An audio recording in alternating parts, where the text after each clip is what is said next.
I've been getting lots of questions on my channel. How do I deal with seedlings, and particularly how do I protect them in winter? Where do I keep them? How do I manage them? Important to realize, in my garden, winters are typically not all that cold. We are now the 1st of December.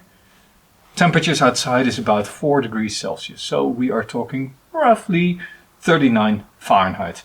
And during the day they might drop, during the night they might drop to very close to freezing. So that is not all that extreme.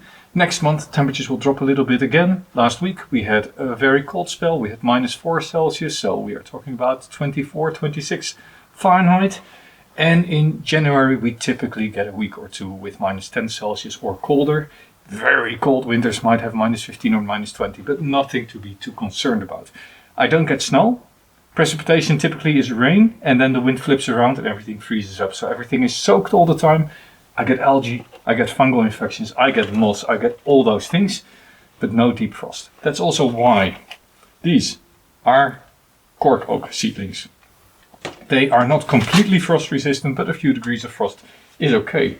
You can also see a lot of things are still growing, even though we are really in the onset of winter. Now let me go through this whole tray, plant by plant, show you what I do with them and how I prepare them for winter and actually the following spring.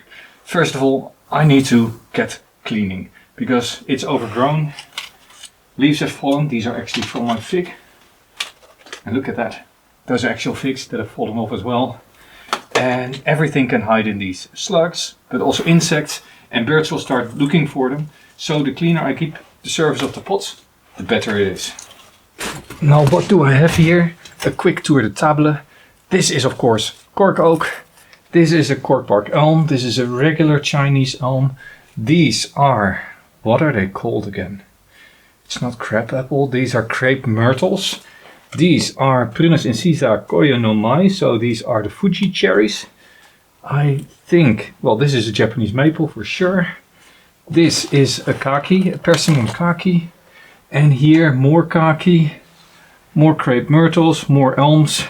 So that's roughly what it is. Elms, crepe myrtles, cork bark elms, prunus incisa, and my cork oaks. Let me start off with my cork oaks. Right, all the pots have been cleaned out, and you can tell they're quite different in their nature. So some of them are just long whips, others have a side branch. This one actually has a triplicate branch. Don't like that. Let's make that a duplicate. Now I've got one side branch here, and these are split. So I'm removing this side branch here. And now it is all duplicates. This one has some damage. The top died, the side branch is alive. Let's remove that top and the dead leaf here. And similarly I go through all of these trees and I remove everything that has died off as an initial step. And then I need to decide whether I'm going to wire these out. Now cork oak, of course, is not completely winter hardy, so I'm not going to wire all of them. But I could, of course, wire the 2 long whips and see how they survive until spring. And then I know for next year whether wiring them out in winter is a problem or not for this species. And this is how I typically handle species that I don't know. I just take 1 or 2, try it. If nothing happens, I try it with more. And at a certain point you know whether something will happen or not. You might, of course, also lose at a certain point 1 or 2 of these seedlings. But considering how many I have, it's not a problem, because this isn't at all. I've got a huge tray sitting right there. They're a little bit scruffy looking, but even the ones that are wired out tightly, they're all doing quite well. Let's wire these 2 out. And for the rest, I don't think I'm going to do all that much with these. This is 1.5 mils of aluminium. The base of this stem is already a little thicker because I think I cut it once. And now I just gently spiral the wire around. Note if you keep a little bit more distance from the trunk and you have the wire at a long end, it's very easy to spiral. And if you keep it very close, you need a lot of force to put it in place. So keep the wire a little bit longer where possible. It's easier to apply. And now I think it's just a matter of making a few bends. And I like to contort in multiple directions. I think it looks a little bit more natural. Now, let's see in spring whether this still lives. And let's do the same with this one. This I'm just going to prune a little bit shorter. Not a real reason for it, except for compact growth. Hope the helicopter is not too loud, but we are next to a police station. And every once in a while the helicopter of the police just takes off over our neighborhood.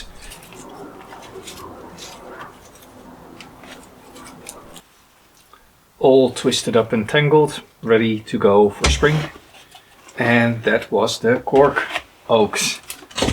And here the cleanup is really needed. This is such a big mess. Let's get everything off. And that looks a lot better. Got most of the dirt and waste out, most of the seedlings, most of the weeds are gone.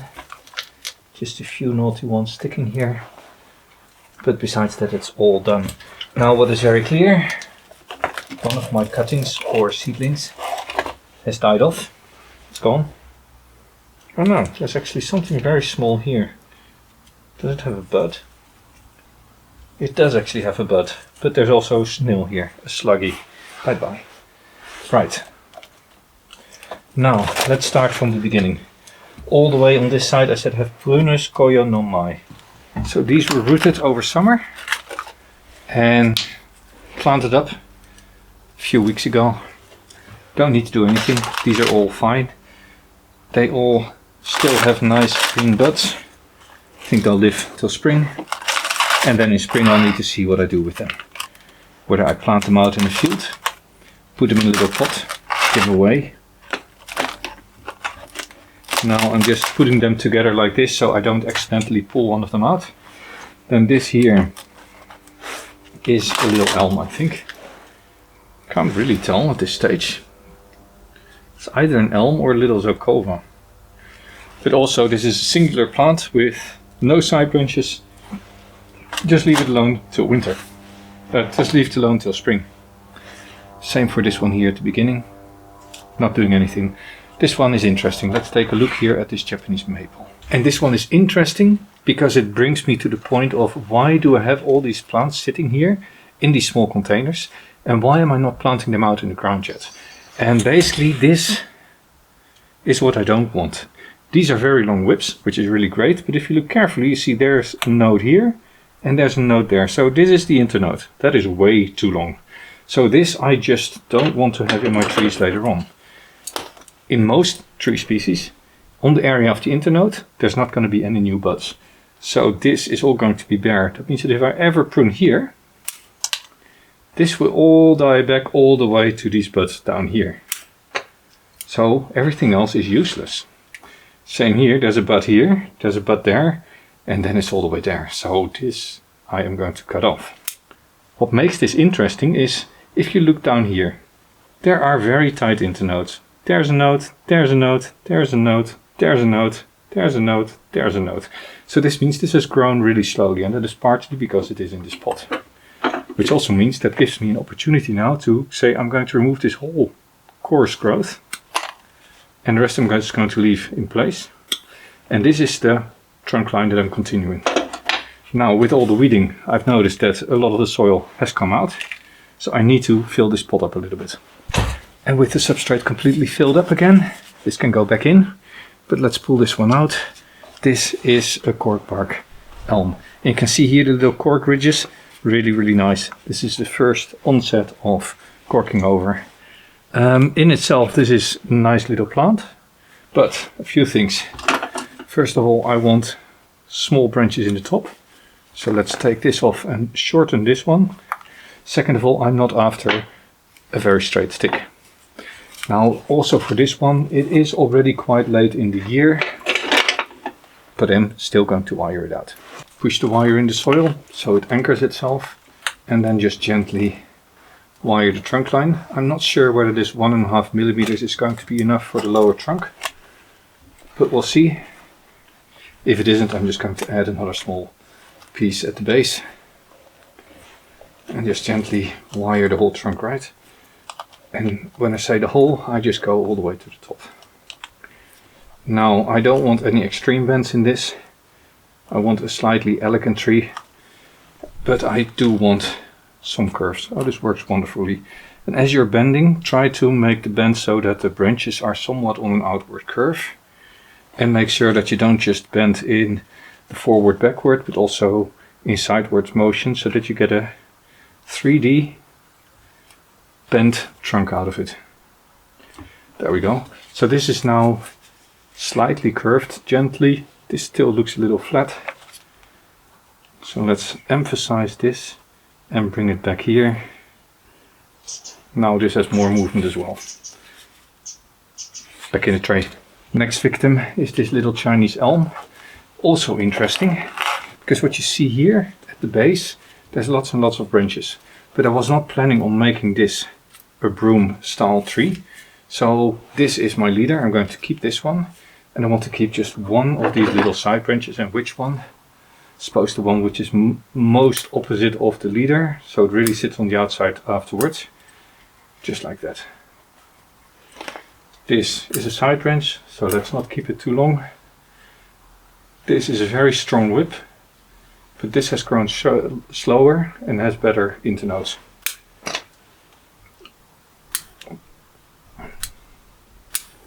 Actually, don't need it all that long. I have some high roots here. I don't want high roots, I want a nice nabari. So let's remove those as well. Where's my thin wire? So this is really thin, this is 1 millimeter. I don't know what it is in gauges. That's a measure I don't use for wire. 1 mil. 1/25 of an inch. Okay, took a long piece. Might as well then take the side wire branch as well. Up along the trunk. This is not important. There we go. And around this one. Bend this down and give this a little bit of shape. This of course is now too thin for this branch, but fortunately I said it was too long. I should actually get a workspace set up better than with these tiny little pots in front of me, because now I'm balancing here on the side of the other pots, which is not optimal. There we go. All the way now here to the top. And now this should bend quite easily. Not perfect, but it does work. There we go. All set for the next growing season. Grown very strong. This is a very nice young whip. And I'm just going to grow this out slowly, as said. There we go. Don't spend too much time on these. In the tray you also see 2 plants that have been wired out earlier this summer. These crab apples have been wired out over summer, and now the wire has set the branches in place, and I think that with the tree going dormant I can remove the wire. Let's see whether that works. Seems to hold its shape right. Great. Then remove this tiny little wire here. There we go. And inspect the whole tree, because this is of course very nice and thin. This is a very long whip. I think I'm going to leave it on for another season and let this grow out a little bit more, fattening the base. It already has some movement here in the base, and then eventually this will be my new top, but not right now. I'm first going to let this grow out for another year. The other one that I wired out in summer, very nice shaped, lots of movement. Now if I look at this tree, what I'm noticing is that this side branch has started to compete here with the top, probably because this was wired out quite strongly and this one saw the opportunity and pushed, and now it has no more opportunity to push like that. Now this is a crepe myrtle that I did not wire out over summer. And actually I'm quite curious to know how they deal with wiring over winter. So what I can do is I can wire this long whip and not wiring this. So if they're sensitive to wiring in winter, then at least not the whole tree will die off, and just the top.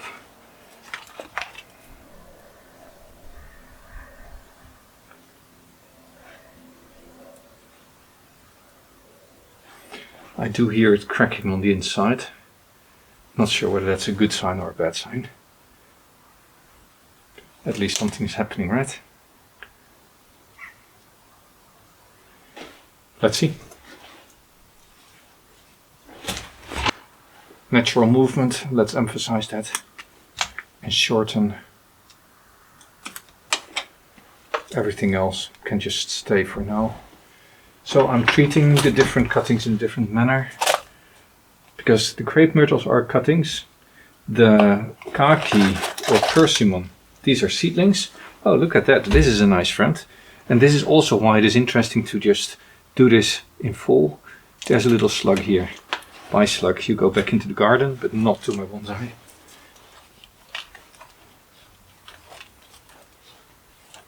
You see that my left hand is now holding the end of the wire, and that's because the bottom part of the trunk was already wired.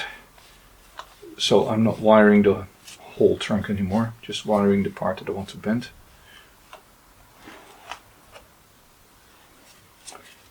I guess like this. Let's see what happens when it flattens up. Now just look at this. Look at how cool. There's a bud, there's a bud, there's a bud, there's a bud, there's a side branch, there's a side branch, there's a bud, there's a bud, there's a bud, there's a bud, there's a bud, there's. So the internode length here is 1/10 of an inch, maybe 1/5 of an inch, not much more than that. So this is growing very, very slowly, creating opportunity for lots and lots of side branches. Now this is in a slant in the pot, not sure why. I could of course do this now with a bit of wire and it straight away has movement. Then I could decide that I'm going to keep all of this, removing some of these branches, but let me just put this little movement in here. I think this is okay for now. And with that, this whole tray is ready for winter. Now this will go in a sheltered position. It normally sits under a big tree. If it gets really, really cold, so say -10 Celsius, then I will make sure it doesn't get any more sunlight. If it is permanently freezing, actually I don't want these to sit in permanent sunlight, so I move it out into a spot where it doesn't get wind, it doesn't get sunlight, and with that they just need to deal with the winter weather. And in springtime I'll take everything out of this big tray again, I'll flush the tray, I'll take all the slugs out, and then I'll look at all these wires that I put on to see whether I can remove them or not. But pretty much this is everything I do for cuttings and seedlings in winter. I just make sure they don't get completely frozen over in the full sun. So they move into a sheltered position. I don't want wind over them. And until it is -10 Celsius, so that's about 14 Fahrenheit, these just sit in a sheltered spot on the ground. If it gets a lot colder than this, in the end they are just regular plants. So they can deal with it or not, just like their big brothers. But because they're in small pots, I'm a little bit more conservative and I might move them into a shed for a couple of days if it really gets that cold. But fortunately, my climate, only a couple of days every winter, but not much more than that. With that, I am going to wish you a nice dark season. Keep growing bonsai. See you next time.